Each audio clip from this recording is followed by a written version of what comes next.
Do you know how gum disease can be correlated to cognitive decline and dementia?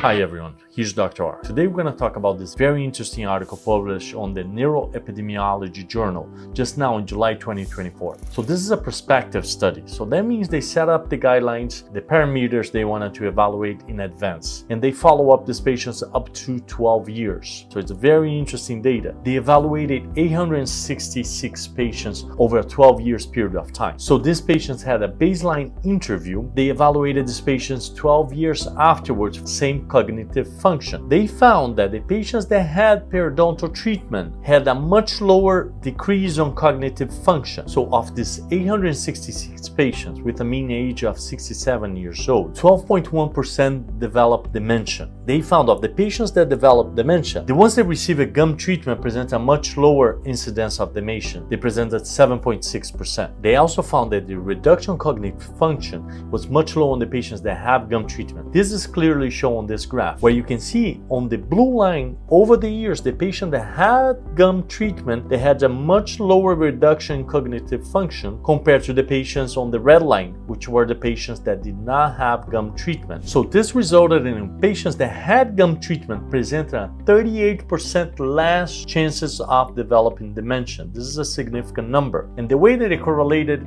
that is to systemic inflammation, as we had mentioned many times before. So what they said is the pro-inflammatory factors generated by gum disease, especially interleukin 1, interleukin 6, and tumor necrosis factors alpha. So they'll compromise the blood-brain barrier. They'll go through and they'll cause inflammation on the brain. That, especially the exposure to that over a longer period of time, will cause reduction in cognitive function and increased chances of developing dementia. They also mentioned that patients with gum disease have a higher incidence of high blood pressure, high glucose level, high lipid level, and higher chances of obesity. Those factors are also correlated to reducing cognitive function and dementia. On the good news side of things, what they mention is that there's multiple studies that show that patients that had the gum disease treatment showed a significant reduction on these pro-inflammatory factors, therefore contribute to reduction of the problems like reduction on cognitive function and dementia. That's how they explain that the patients that went through gum treatment, they had a lower incidence of dementia. So this is only helps to educate my patients on the correlation between gum disease and reduction on cognitive function and dementia. Hopefully this stimulate my patients to take care of their mouth better, pursue the gum treatments that they need. As I always say, healthy mouth, healthy